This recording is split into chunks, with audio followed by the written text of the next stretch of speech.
आहे, महामंडळ स्थापन झाली परंतु लाभ मिळत नाही अशी अवस्था आहे.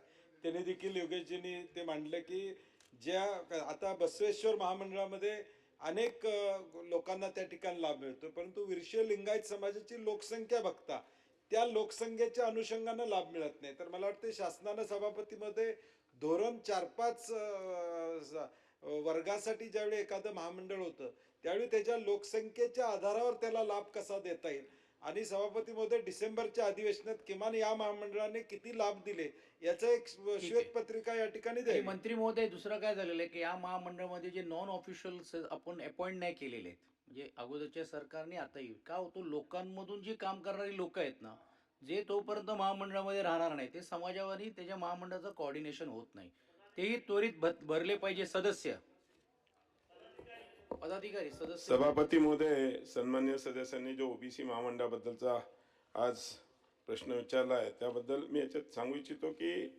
यामध्ये एक मुख्य कंपनी आमची आहे आणि 14 उपकंपन्या आहेत आणि यामार्फत जवळजवळ 6 योजना आम्ही राबवतो. त्यात एक आहे ते 1 लाख पर्यंत थेट कर्ज आहे, 20% बीज भांडवल योजना आहे.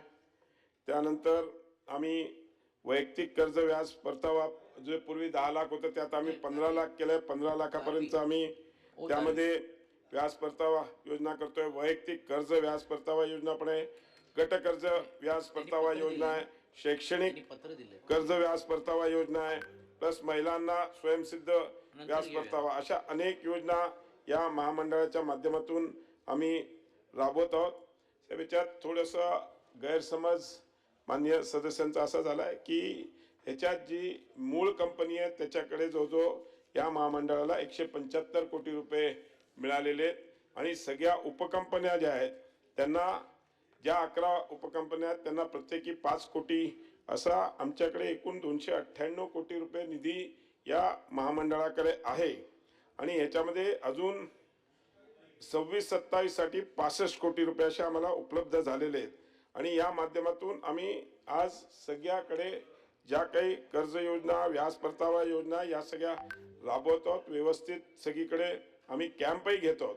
मला सांगायला आनंद होतो की 25-26 मध्ये आम्ही जवळजवळ 3,993 लाभार्थ्यांना 21,66 एवढ्या रकमेत वाटप केले आणि 2026-27 मध्ये मला माहीत नाही त्यांनी तो फिगर कुठून आणला, पण 395 लोकांना आम्ही मागच्या 4 महिन्यात जवळजवळ 10,68 कोटी रुपये आम्ही ऑलरेडी व्याज परतावा योजना आणि थेट कर्ज योजनेमध्ये वाटप केलेली आहे.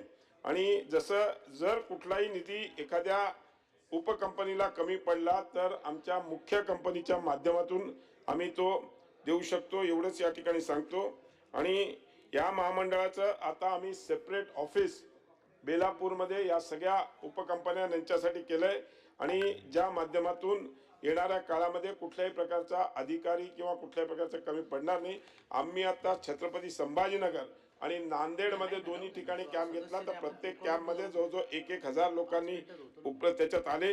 त्यामध्ये आम्ही 20 व्याज परतावा योजनेमध्ये जेसीबी असेल, ट्रॅक्टर असेल, टॅक्सी गाडी असेल, ट्रक असेल, मिनी ट्रक असेल, अशा अनेक गोष्टीसाठी बँकेच्या माध्यमातून बँकेशी चर्चा करून, यांना नॅशनलाइज बँक आहेत, काही कोऑपरेटिव्ह बँक आहेत, त्यांच्याशी चर्चा करून आम्ही त्यामध्ये कर्ज मिळवून देण्याकरता आणि त्याचा व्याज परतावाची हमी चेअरमॅन आणि पदाधिकारी तेही भरून टाका. महामंडळामध्ये जे महामंडळाचे आहेत ते मी नक्कीच मंत्रिमंडळाच्या बैठकीत सांगून, कोणाला करायचं तुमचा अधिकार आहे, नाही तो अधिकार सर्व तिन्ही पक्षाचे मिळून ठरवतील. लवकर बसवा आणि करा. ते सामाजिक याच्यात तरी तुम्ही नेमणूक केली पाहिजे. थेट कर्ज योजनेमध्ये यावर्षी आम्ही 180 लाभार्थी आहेत आणि व्याज परतावामध्ये जवळजवळ 1847 अर्धा तास चर्चा 92 चे माननीय मंत्री महोदयांनी पत्र दिलेले पहिल्या चर्चेचा. दुसरी